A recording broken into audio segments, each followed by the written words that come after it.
WhatsApp welcome to বংশং ওটা other video বংশং। তো ঘুরতে ঘুরতে আর একটা জায়গায় কিন্তু আপাতত যে জায়গাটা দাঁড়িয়ে আছি সেই জায়গাটা কিন্তু তোমাদের পরিচিত, কারণ এর মানে আগেও কিন্তু এই জায়গাটাতে এসেছি আর এই জায়গাটা কিন্তু নোন একটা প্লেস আমাদের কাছে।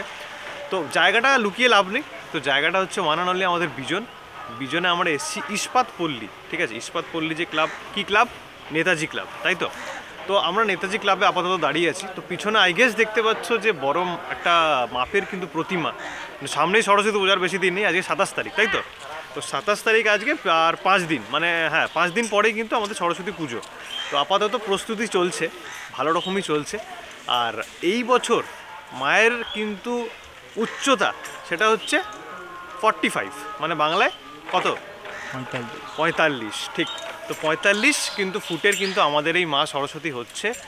আর আপাতত স্থাপিত কিন্তু 2010-এ, এই যে জায়গাটার যে পুজোটা হচ্ছে সেটা কিন্তু স্থাপিত 2010-এ। তো আন্দাজ একটা করে নেওয়া হচ্ছে কত বছরের পুজো, মানে প্রায় যদি এটা 25 হয় তাহলে 15 বছর কিন্তু প্রায় হয়ে গেছে, এর থেকেও বেশি হবে আই গেস। তো একটা কাজ করো, কীভাবে কাঠামো স্ট্রাকচার তৈরি হচ্ছে, প্রতিমা কীভাবে সেজে উঠছে সেগুলো আগে দেখে এসো, তারপরে ইন ডিটেলস তোমাদের সাথে আরও অনেক কথা আছে, সেগুলো কিন্তু তোমাদের সাথে ডিসকাশন করবো। চলো আগে দেখে এসো।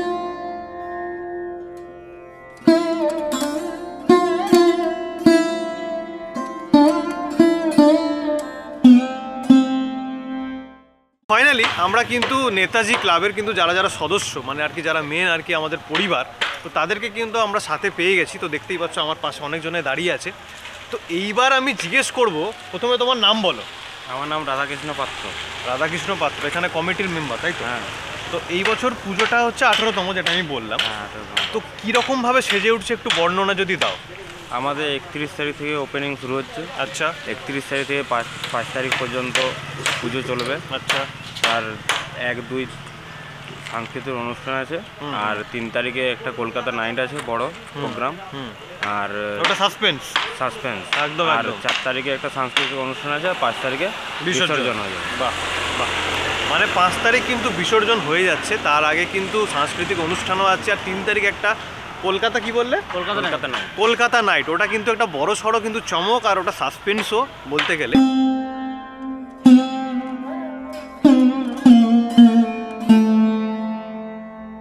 কাঠামো স্ট্রাকচার দেখলে মানে কিন্তু সিনেম্যাটিক তোমরা দেখে নিয়েছো। এরপরে যেটা মেন গুরুতর বিষয় সেটা আরেকবার বলে দিই, এটা কিন্তু 18তম বর্ষ পদার্পণ করলো এই বছর।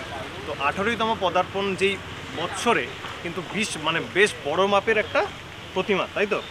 তো আমার পাশে যারা যারা কুলচোর তাদেরকে পেয়ে গেছি, মানে বেশি কথাই বলতে গেলে যে আমাদের ছোট ছোট শিশুরা যারা আর কি এই পুজোর জন্য আর কি মেন মানে একদম কি বল আনন্দিত হয়ে থাকে। তো তাদের নাম একটু জেনে নিই। তোর নাম কি?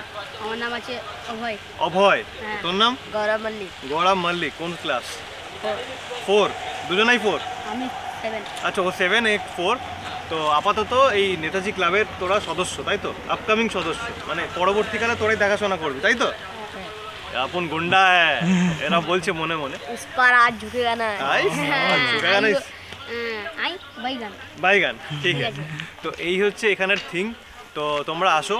31 তারিখ কিন্তু আমাদের এই গ্র্যান্ড ওপেনিং উদ্বোধন আছে, আর তার সাথে থাকছে কিন্তু আমাদের কি সাংস্কৃতিক অনুষ্ঠান। তো পরপর প্রত্যেক দিনই থাকছে, 1 থেকে মানে শুরু হয়ে যাচ্ছে 31 তারিখ থেকে ব্যাপারগুলো।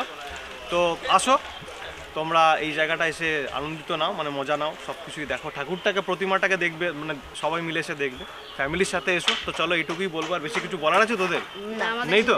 তাহলে ভিডিওটা এখানে এন্ড করছি। দেখার জন্য অনেক ধন্যবাদ, আর টাটা, বাই বাই।